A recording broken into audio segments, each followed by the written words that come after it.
not an easy thing to do. That was fantastic.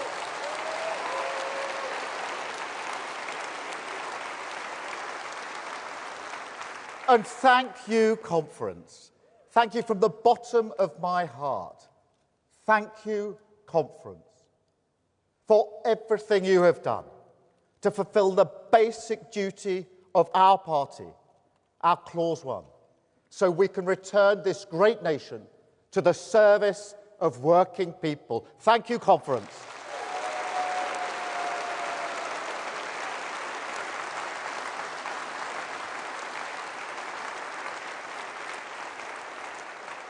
People said we couldn't do it, but we did, and we did it together. And look at this now, a record-breaking conference, the biggest attendance ever in our history.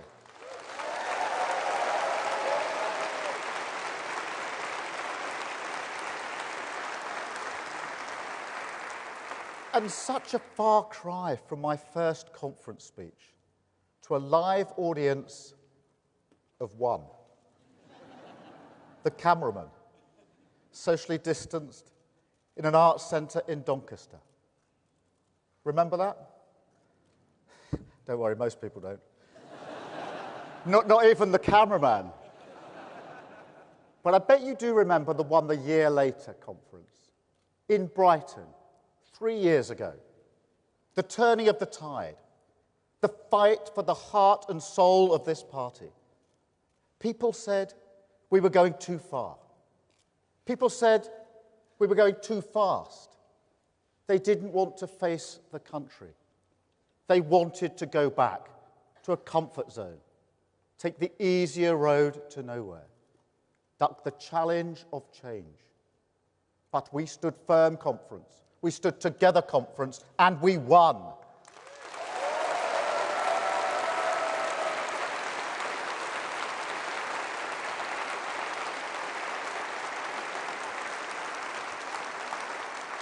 So take pride in your victory. Take pride that Labour won in every single region in England. Take pride that Labour won in Wales.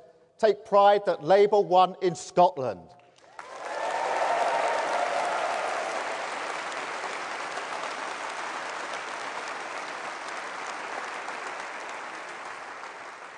But never forget that this opportunity is only here because we changed the party. Country first, party second, that isn't a slogan. It's the foundation of this project, a pact with working people we must fulfill to retain the privilege of serving their interests on economic stability, national security, wealth creation, protecting our borders, rooting out anti-Semitism, standing with NATO and Ukraine. The changes we made are permanent, irreversible. And the work of service never stops. Country first, party second.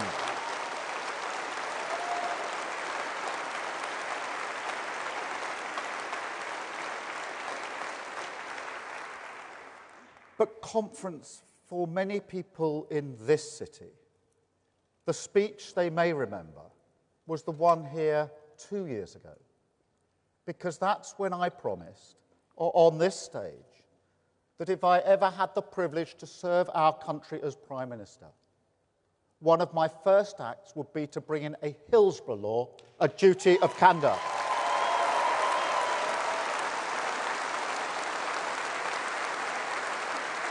A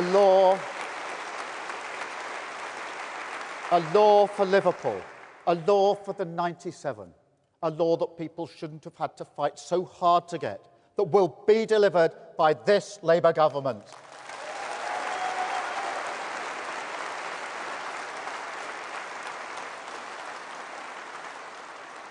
It's also a law for the sub-postmasters in the Horizon scandal, the victims of infected blood, Windrush, Grenfell Tower, and all the countless injustices over the years suffered by working people at the hands of those who were supposed to serve them. Truth and justice concealed behind the closed ranks of the state. And conference, this is the meaning of Clause 1. Because today, I can confirm that the duty of candour will apply to public authorities and public servants. The bill will include criminal sanctions, and that the Hillsborough Law will be introduced to Parliament before the next anniversary in April.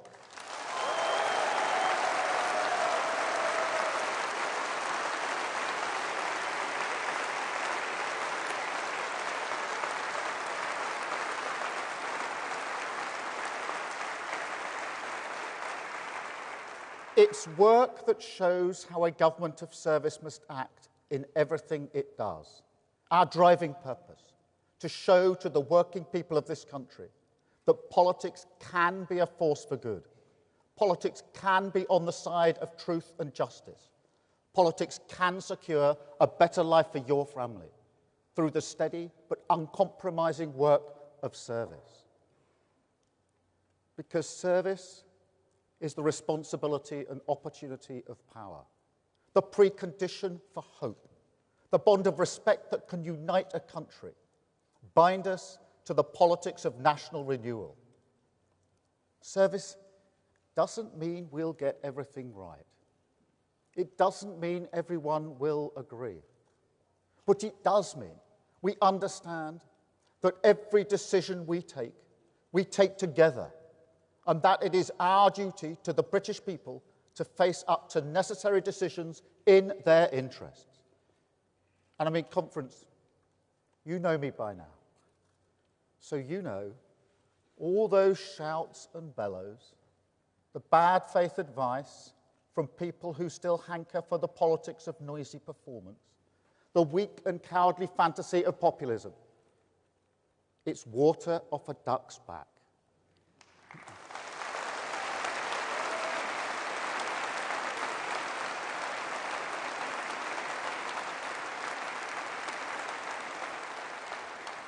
Mere glitter on a shirt cuff.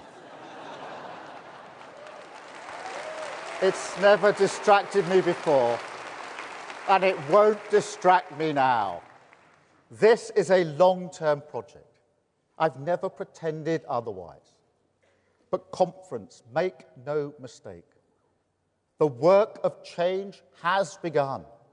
The patient, calm, determined era of politics as service has begun. Planning reformed, doctors back in theatre, new solar projects, new offshore wind projects, the onshore ban lifted, Great British Energy launched, one-word Ofsted judgments ended, a border security command, a national wealth fund, getting Britain building again, the Renters Reform Bill, stopping no-fault evictions, and the Railway Services Bill, bringing railways back into public ownership.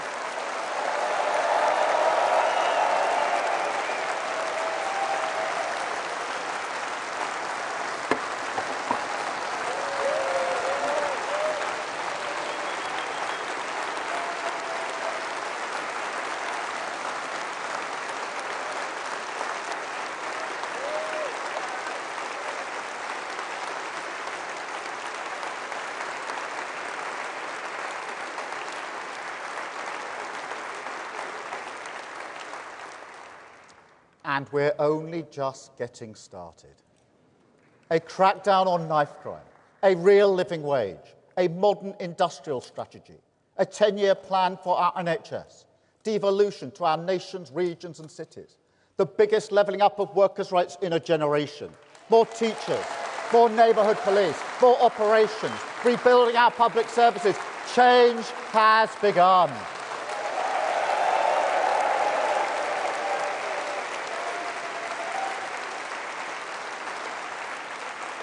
And every single one a necessary step on a longer journey. 5 national missions that will deliver the higher growth, the safer streets, the cleaner energy, the greater opportunities, the healthier society that I know the British people want and need, the mandate that we won.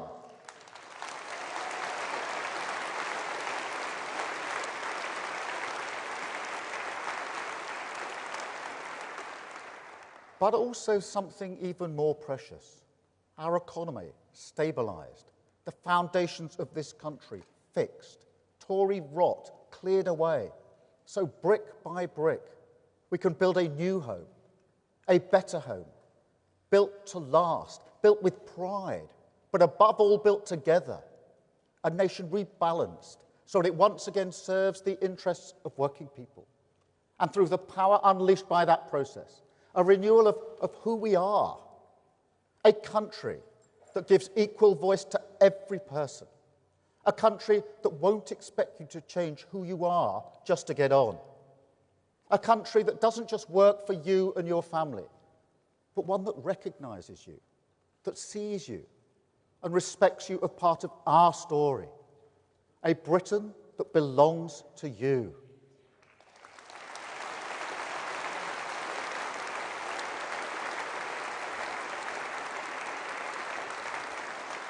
Because make no mistake, that is the Britain we are building.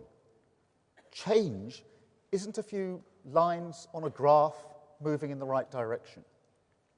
Change isn't a good Labour policy or two delivered, while the broader settlement remains untouched. No, change must mean nothing less than national renewal. Not a return to the old ways, nor a new path entirely, but a rediscovery in the full glare of the future of who we are.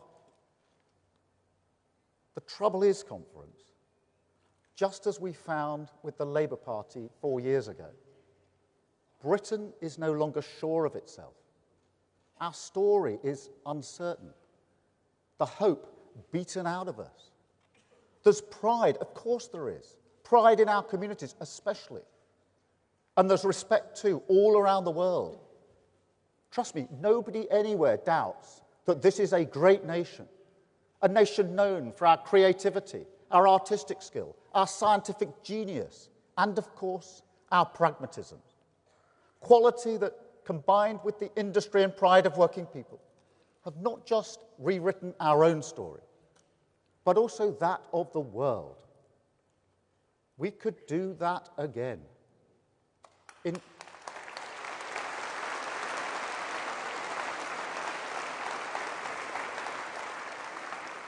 In fact, we must. Technology, climate change, the ageing population, the movement of people. This is a time when great forces demand a decisive government prepared to face the future. We can see that again in the Middle East today. So I call again for restraint and de-escalation at the border between Lebanon and Israel. Again, all parties to pull back from the brink.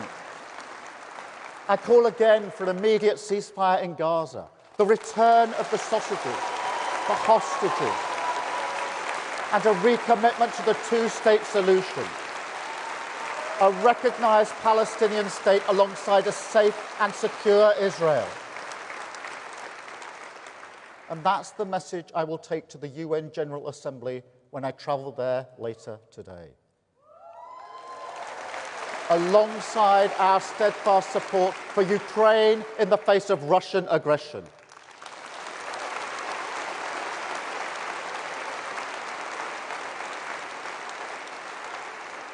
And in this uncertain world, I also pay tribute to our armed forces for all they do to keep Britain safe.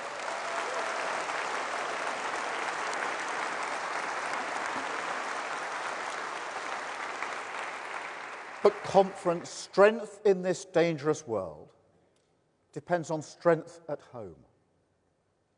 And yet look at our country. Look at our country. Do you see a Britain where people feel, with the certainty that they deserve, that the future will be better for their children? Because when I was growing up, that's what we believed. People of a completely ordinary working-class background like mine, we took it for granted. We built our lives around it. But that is not the country we inherited in July. That confidence, that certainty, it's brittle and fragile. And so we have to restore it. That is the mandate we won, the meaning of change.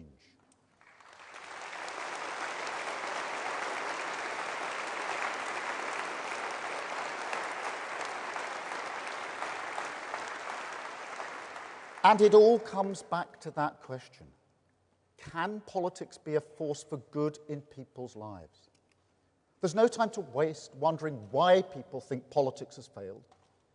We have to show what it can do for their lives. Restore, after 14 years of chaos, faith in the values that have always guided this nation.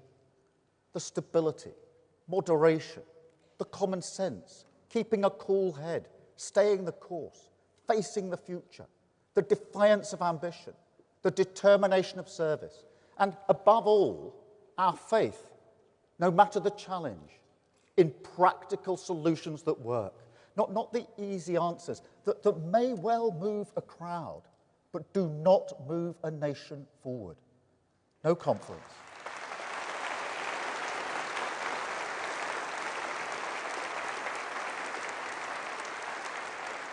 We know that way lies ruin. We've seen it in our party, and we changed it. And for 14 years, against our country's best traditions, we've seen it in Britain. And now we must change that too.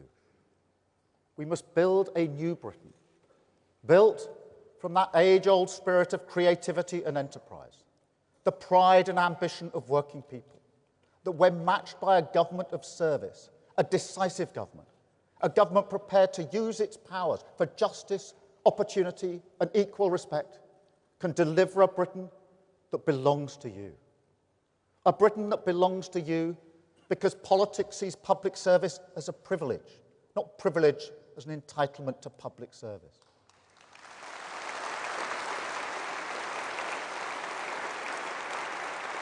A Britain that belongs to you because government is mission-driven and serious, clear, measurable targets, progress displayed publicly, so every single person in this country can judge our performance on actions, not words.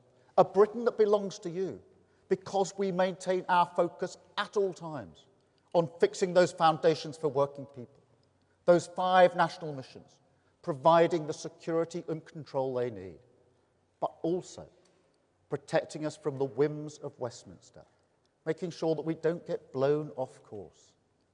And a Britain that belongs to you because we came together, and together we built it, because this has to be a partnership. We won't achieve our missions alone. I understand the power and responsibility of government, the way it can make or break a life. When you're chief prosecutor, when you look into the eyes of victims who've lost everything, parents whose daughter was raped and murdered, as I did with Penny and John, trust me, you learn about what government can and must do. And I also know from the campaigners who have inspired me, Pooja and Nikita Kanda, Figan Murray, people who fight tirelessly against murder and terrorism so no other family will suffer their awful pain. Nathaniel Dye, who fights for a better NHS so no other person will suffer his fatal late cancer diagnosis. The families and survivors of Grenfell Tower, whose dignity for 7 years held up a mirror to this nation and asked us, do we really give everyone an equal voice? They have all shown that the difference between service and government, true service, is that service must listen to people far beyond the walls of the state and empower them to make our country better. Because trust me, that is without question the quickest way to clear away the Tory rot and build that Britain that belongs to you.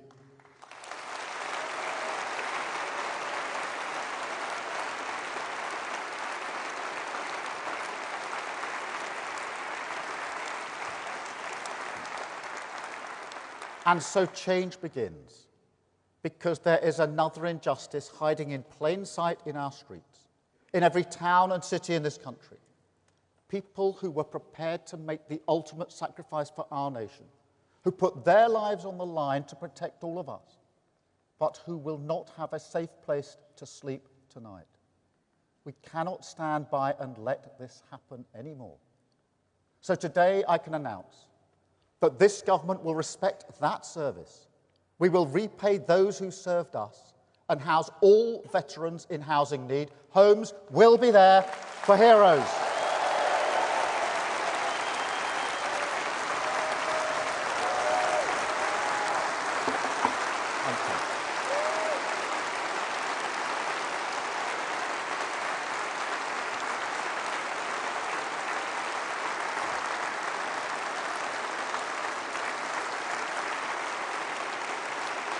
Thank you.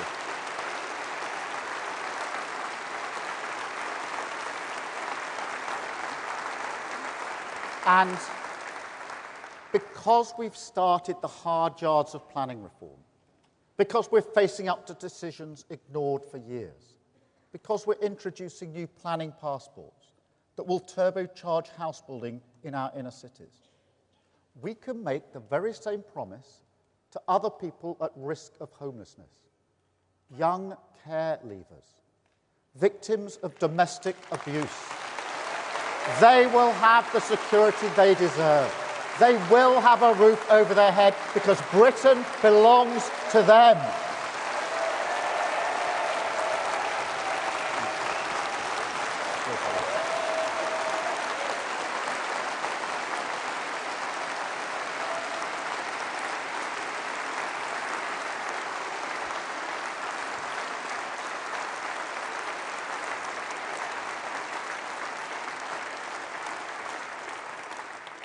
And another thing, conference, another promise kept. We said GB Energy, our publicly owned national champion, the vehicle that will drive forward our mission on clean energy, we said it belonged in Scotland. And it does. But the truth is, it could only really ever be based in one place in Scotland. So today I can confirm that the future of British energy will be powered, as it has been for decades, by the talent and skills of the working people in the Granite City, with GB Energy based in Aberdeen.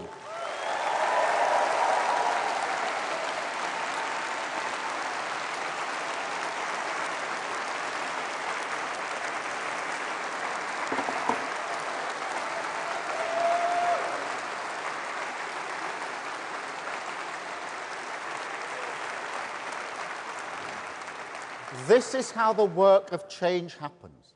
A decisive mission-led government moving our country forward step by step, focused on a long-term plan. That first, we stabilise our economy. Second, we fix the foundation.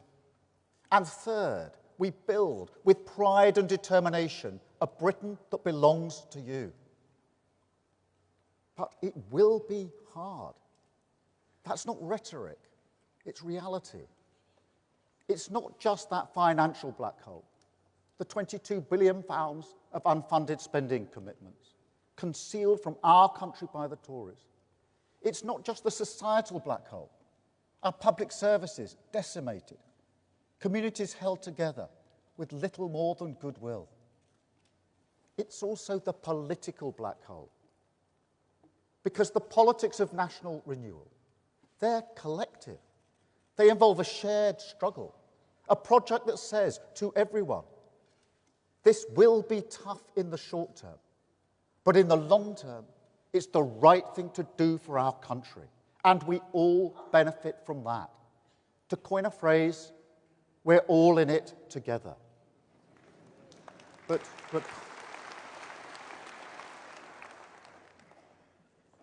that's just it, isn't it? People have heard it all before, and they listened. I ran a public service in the early days of austerity. People did everything asked of them to find a way forward.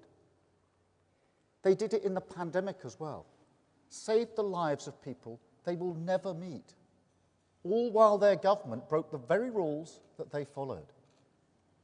And so people ask us now, as we seek patience in pursuit of national renewal, what will we get to show for it? I understand that. After all, what they're used to is a lie, an act, a charade, a performance. You may call it populism. Many people do. But I prefer to call it the politics of easy answers.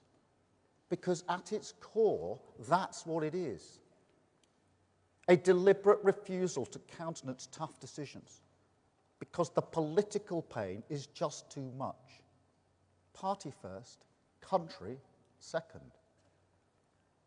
Take Rwanda, a policy they knew from the beginning would never work, was never supposed to work.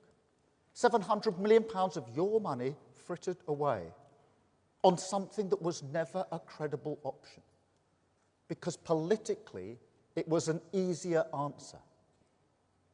And just look at the difference you can make if you bring the curtain down on the show. A 23% increase in returns of people who have no right to be here compared with last summer.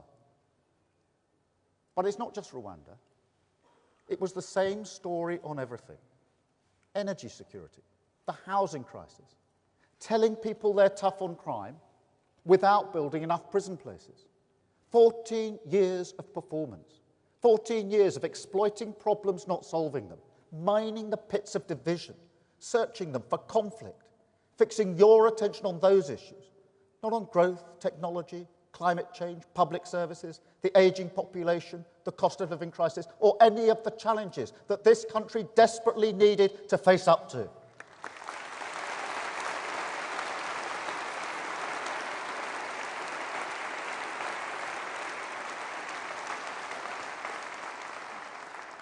Well, those challenges are still here, conference, and we are facing up to them.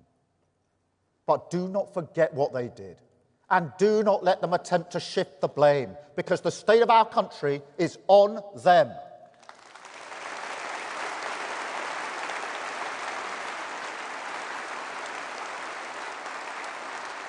Why must we release prisoners early? Because the Tories served themselves. Why are our public services on their knees? Because the Tories served themselves. Why is crime routinely unpunished?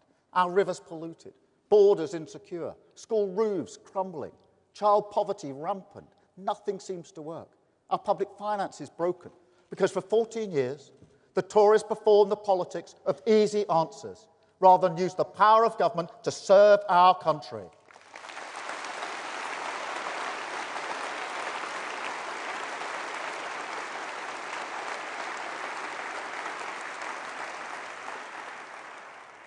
Yet still those wounds of trust must be healed. Still that question calls to us. What will we get to show for it? So let me answer that directly and address anyone nervous about the difficult road ahead. Because I know this country is exhausted by and with politics. I know that the cost of living crisis drew a veil over the joy and wonder in our lives, and that people want respite and relief, may even have voted Labour for that reason. So first, let me be clear. Our project has not and never will change. I changed the Labour Party to restore it to the service of working people, and that is exactly what we will do for Britain. But I will not do it with easy answers. I will not do it with false hope. Not now, not ever. That's how we got here in the first place. So I know, after everything you've been through, how hard it is to hear a politician ask for more. But deep down, I think you also know that our country does need a long-term plan, and that we can't turn back. The state of our country is real. However, I would also say this. This is a government of service. And that means, whether we agree or not, I will always treat you with the respect of candour, not the distraction of bluster. And the truth is that if we take tough, long-term decisions now, if we stick to the driving purpose behind everything we do, higher economic growth, so living standards rise in every community, our NHS facing the future, waiting lists at your hospital down, safer streets in your community, stronger borders, more opportunities for your children, clean British energy powering your home, then that light at the end of this tunnel, that Britain that belongs to you, we get there much more quickly.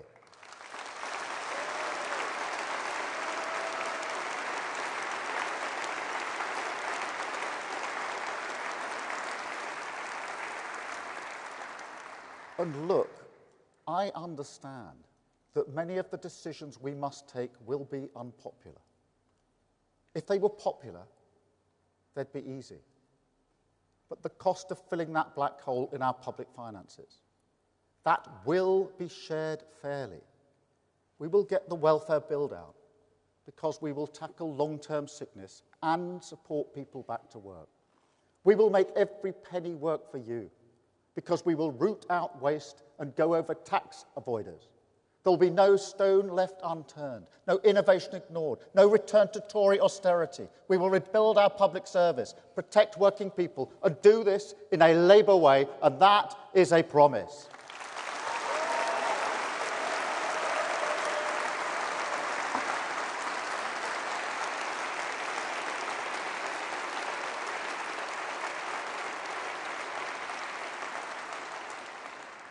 And if you can't take that on faith, perhaps because you're concerned about the winter fuel allowance, then I get that. As I say, if this path were popular or easy, we'd have walked it already. But the risk of showing to the world, as the Tories did, that this country does not fund its policies properly, that is a risk we can never take again. Stabilising our economy is the first step of this long-term plan. The only way we keep prices down, cut NHS waiting lists, and secure the triple lock so that every pensioner in this country, every pensioner, will be better off with Labour.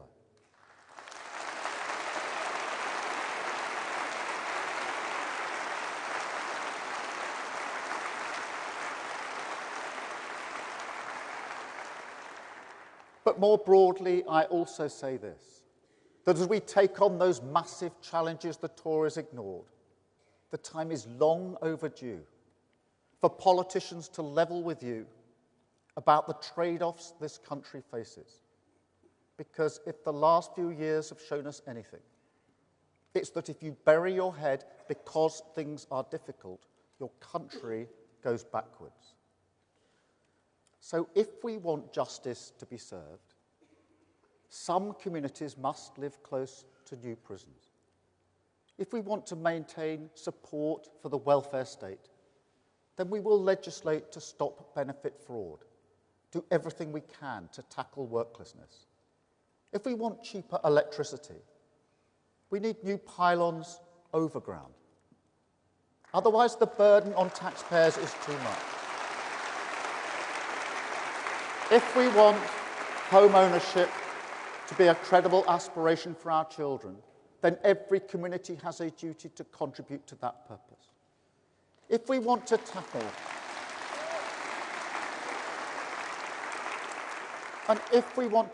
illegal migration seriously, we can't pretend that there's a magical process that allows you to return people here unlawfully without accepting that process will also grant some people asylum.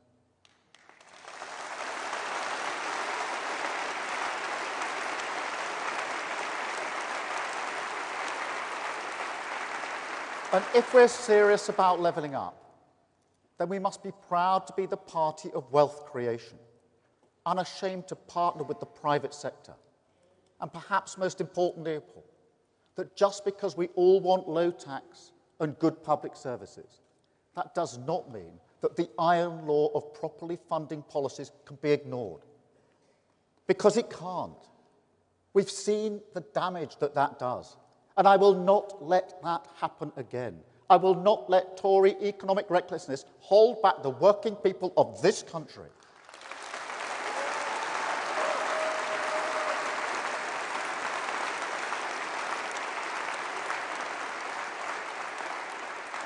And let me tell you something else I won't let happen. I will never let a minority of violent, racist thugs terrorise our communities.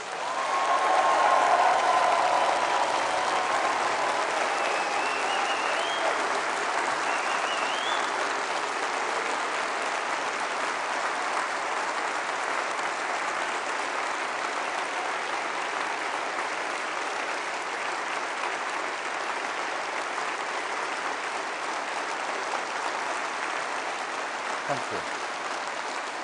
Thank you.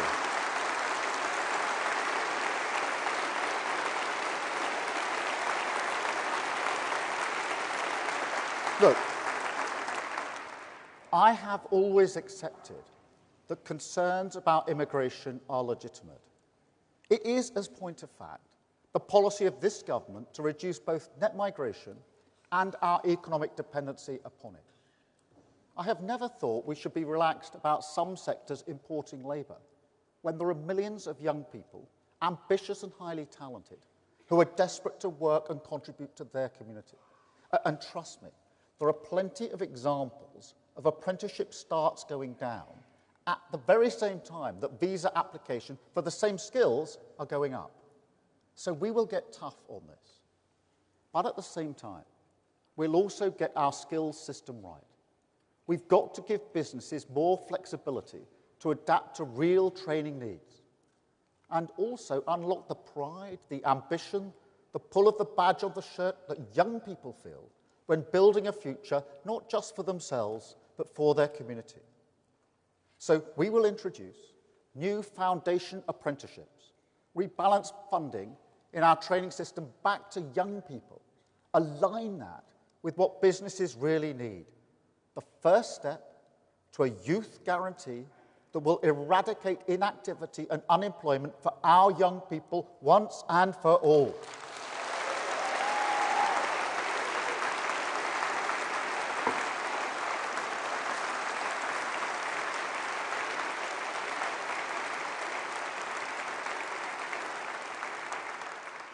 But conference, whatever anyone thinks about immigration, I will never accept the argument, made not just by the usual suspects, but by people who should have known better, who said that millions of people concerned about immigration are one and the same thing as the people who smashed up businesses, who targeted mosques, attempted to burn refugees, scrawled racist graffiti over walls, Nazi salutes at the cenotaph, attacked NHS nurses, and told people with different coloured skin, people who contribute here, people who grew up here, that they should go home.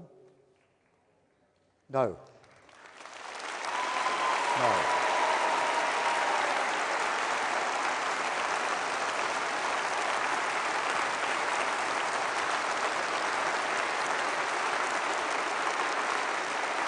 No conference.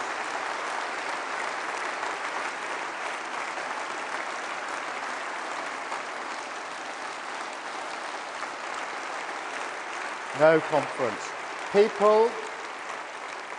People concerned about immigration were not doing that because they understand that this country, this democratic country, is built on the rule of law, the ballot box, the common understanding that we debate our differences, we do not settle them with violent thuggery, and racism is vile.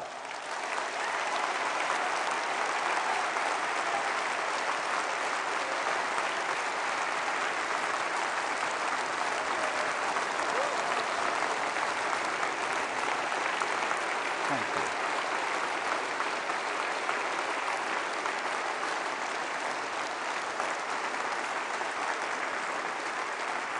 And conference, so to those who equivocate about this, I simply say the country sees you and it rejects you. and to those who say that the only way to love your country is to hate your neighbour because they look different, I say, not only do we reject you, we know that you will never win, because the British values we stand for, not just the rule of law, but a love for this country and our neighbours, the respect for difference under the same flag, that is stronger than bricks, and you know it. It's what you cannot stand about our country, our reasonable, tolerant country, but it's absolutely who we are.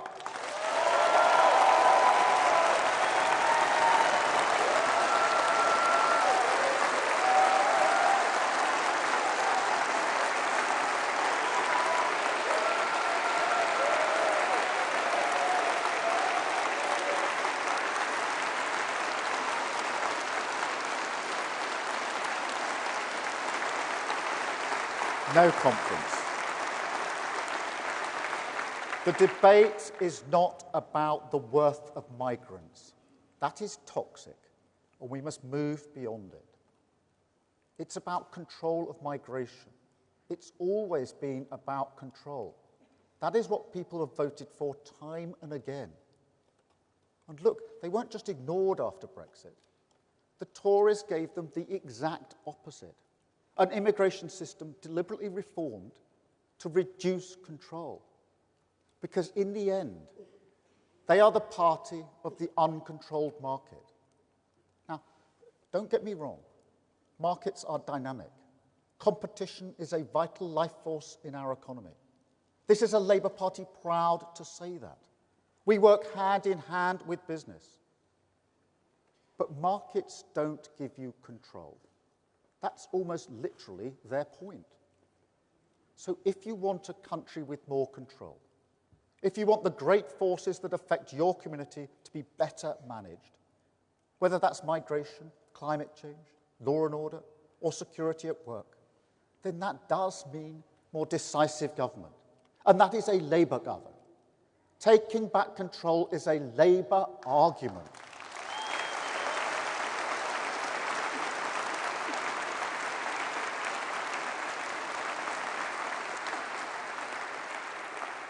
It's why I say we're rebalancing our country to serve working people, because this is a question of balance. We can't afford any more polluted rivers. We can't afford any more COVID contracts. We can't afford any more Grenfell Towers. We have to become serious and mission-led, have to put respect and service deep in the bones of our institutions. That's not a debate about investment or reform. It's always been both. But again, I have to warn you, working people do want a more decisive government. They do want us to rebuild our public services. And they do want that to lead to more control in their lives. But their pockets are not deep. Not at all. So we have to be a great reforming government.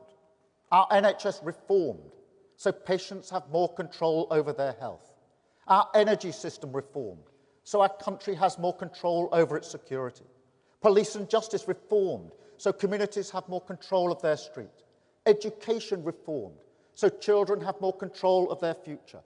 And our economy reformed, with the unique force that is economic growth, giving every community the breathing space, the calm, the control, to focus on the little things they love in life, not the anxiety and insecurity we have now. Because we do need joy. We do need that in our lives. And one place that has always done that for me, Conference, I told you about it last year. It's the Lake District. A place that my mum loved, not just because what it meant to her determination to show that she could walk in a place like that, but because of the beauty everywhere. And last year, I took my family to the old cottage where we used to stay as children in the Lake District. We walked up to the cottage, stood outside. It must have looked a little odd. And the couple who live there now, they came out. They were lovely.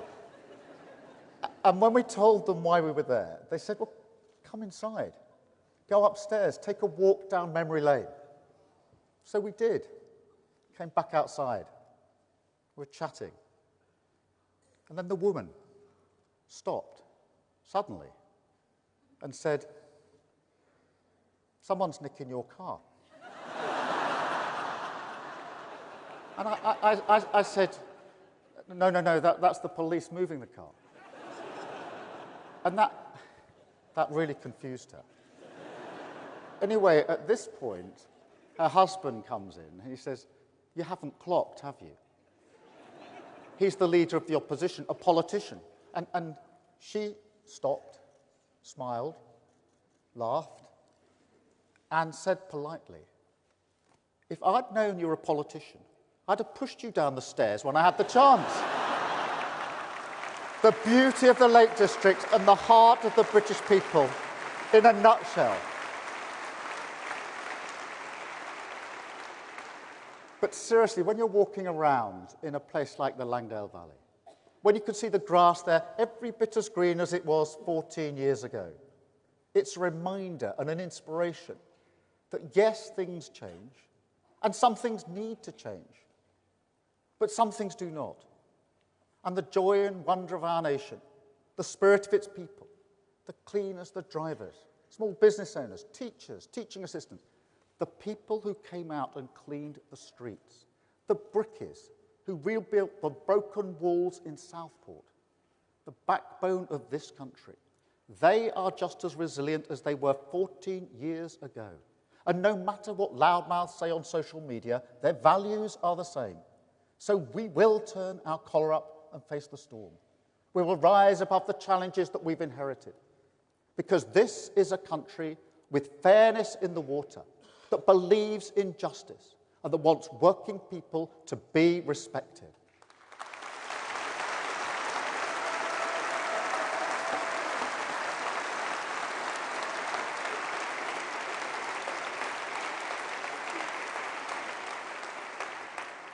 And also for opportunities to be there for your children.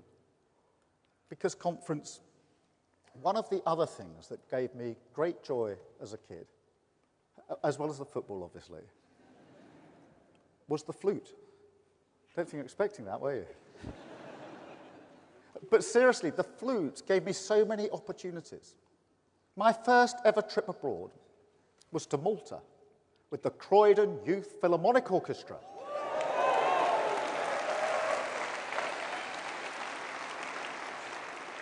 And I'm sure everyone here will know the feeling of being drawn in by music, getting lost in something bigger than yourself, or being moved by a book, a painting, a play.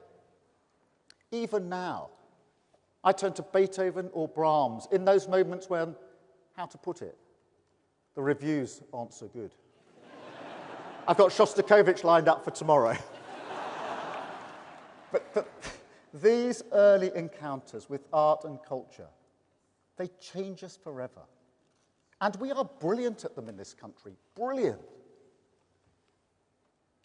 But those opportunities don't go to every child, do they? My brother, who had difficulties learning, he didn't get those opportunities. Every time I achieved something in my life, my dad used to say to me, "Your brother has achieved just as much as you, Keir." And he was right. I still believe that. But this is what we do in this country, isn't it? We elevate the stories of the individuals who go to the Guildhall School of Music, the Prime Minister from a pebble-dash semi, the working class few who do break through the class ceiling. I don't blame anyone for that. I am guilty of it. It gives hope to people. It's important to tell those stories. But it's not everyone, is it? And we must remember everyone, conference, because everyone deserves the chance to be touched by art. Everyone deserves access to moments that light up their lives. And every child deserves the chance to study the creative subjects that widen their horizons, provides skills employers do value, and prepares them for the future, the jobs and the world that they will inherit.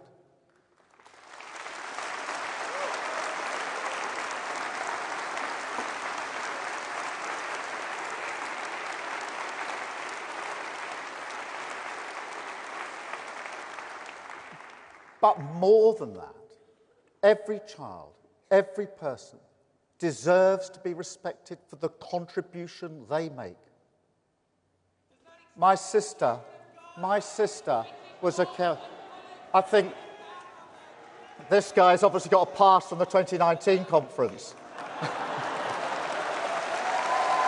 We changed the party.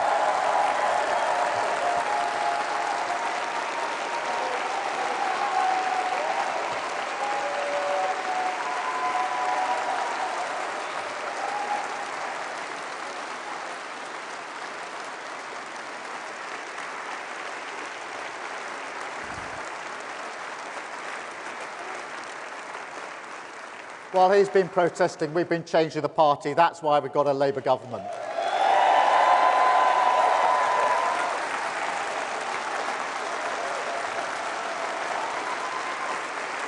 The conference.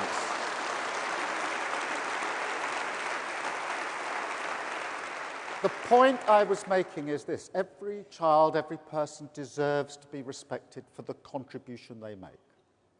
My sister was a care worker in the pandemic. She is still a care worker. Work that surely by now we know is so important for the future of this country. So wouldn't it be great,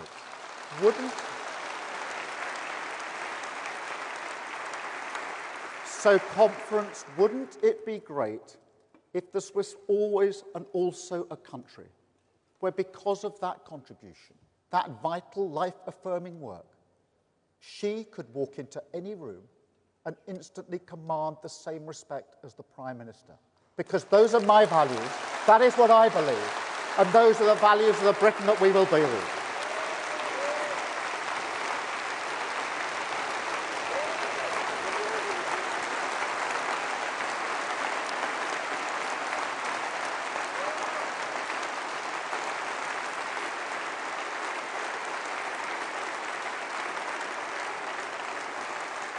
What will people get to show for it? They will get a country with its future back, renewed by respect and service, rebalanced towards the interests of working people, confident in its values and story, because together we took action. Millions who feel better off, without just being told they're better off by politicians, going to the supermarket without a calculator, because the nation's numbers now add up. More money in their pocket to do the things they love. More faith in their public services, because once again, Labour rebuilt them. An NHS facing the future. More security and dignity at work. Town centres thriving. Streets safe. Borders controlled at last. Clean energy harnessed for national renewal. New homes, new towns, new hospitals, roads and schools. A new future for our children. That is what people will get, and mark my words, we will deliver it. People said we couldn't change the party, but we did. People said we wouldn't win across Britain, but we did. People say we can't deliver national renewal, but we can and we will. We will stabilise our economy, clear out the Tory rot, fix the foundation and deliver the mandate of change. A Britain built to last, built with respect, built with pride, because together we have shown that Britain belongs to you. Thank you, conference. Thank you. Thank you, conference. Thank you. Thank you, conference. Thank you.